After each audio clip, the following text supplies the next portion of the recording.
Demons have appeared in the world, feeding on human fear and pain. This guy must die over and over again until he figures out how to defeat them. Are you ready for the nightmare? Then let's begin.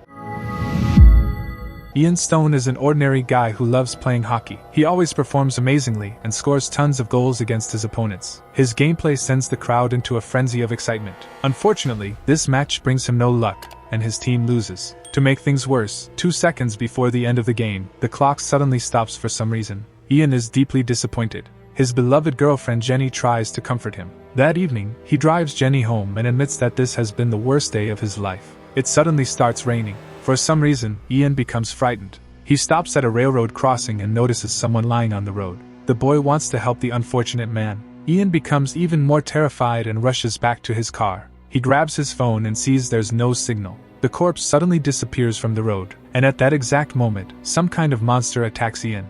The creature throws him out of the car and drags him toward the railroad crossing. A train approaches, and Ian screams in terror, then suddenly wakes up in his office. Apparently, he fell asleep at work. His phone rings, but nobody answers on the other end. His boss tells Ian to stop slacking off and work harder. Instead, Ian flirts with his beautiful coworker. By the way, it's the same Jenny, except for some reason they're just friends now instead of lovers. The workday ends, but the protagonist stays late at the office to finish his tasks. He gets into the elevator with a strange man and notices that the guy is terribly nervous. It looks like he's running from someone. Ian feels slightly uneasy. Even the security guard stares at him strangely. The protagonist exits the office building and finds the same man from the elevator lying on the ground. It seems he's having an epileptic seizure. Passers-by gather around the sick man. One of them has black spots on his arms. He looks strangely satisfied. Ian goes home, loosens his tie, and pours himself a drink. The walls are covered with creepy drawings. The man notices someone's shadow outside the window. At that moment,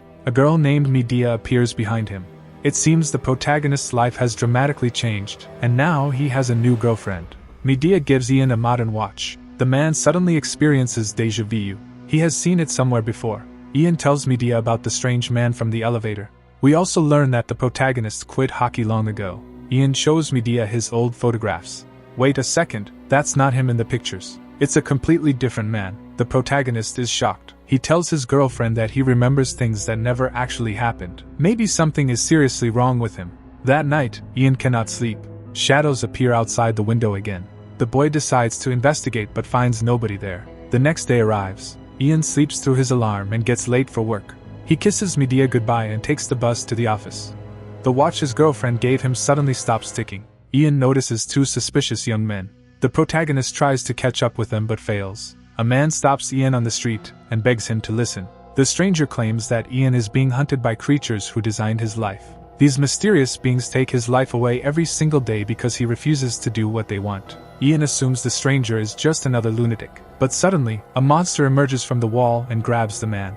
Terrified, the protagonist runs away. He finds a phone booth but can't call anyone. Ian rushes home and tells Medea what he saw. The girl hugs her lover, then suddenly stabs him with a giant black claw. Medea apologizes to him and declares that he was never supposed to remember anything. Ian wakes up behind the wheel of a car. In this life, he works as a taxi driver and his passenger is Jenny. The girl invites him for coffee, but he refuses. The passenger says she'll bring him a cup anyway so he won't fall asleep while driving. Ian doesn't realize someone is watching him at that exact moment. A man walks past the protagonist's car. The driver notices suspicious figures in the windows nearby. Jenny returns with coffee, and Ian immediately drives away. He notices that his watch has stopped again. Ian parks the car, gets out, and meets the same man who warned him about the danger. He says Ian must remember everything and cannot allow them to find Jenny. The protagonist is terrified. At that moment, another horrifying monster attacks him. Ian wakes up in some sort of office. It appears to be an employment center. Jenny appears again.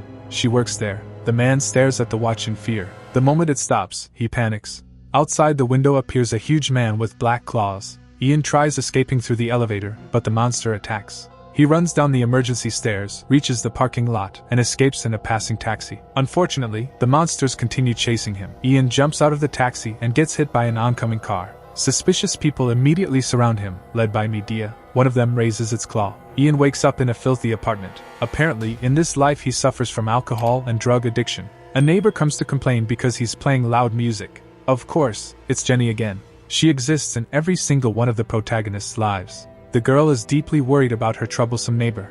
Ian breaks into her apartment and begs for help. The boy collapses to the floor and sees the watch stop once again. Black-clawed monsters burst through the door. The protagonists try to escape from them. Medea appears behind Ian. The girl raises her claw, but Jenny attacks her. Unfortunately, Medea cannot be injured with an ordinary knife. Ian and Jenny rush into the subway. The boy notices cuts appearing on his arm. He tells the girl about all his different lives and her role in each of them. Jenny gradually begins remembering everything. The subway train arrives. The protagonists don't know what to do. It's unclear who their enemies are or what they want. Even the police officer inside the subway turns out to be a monster.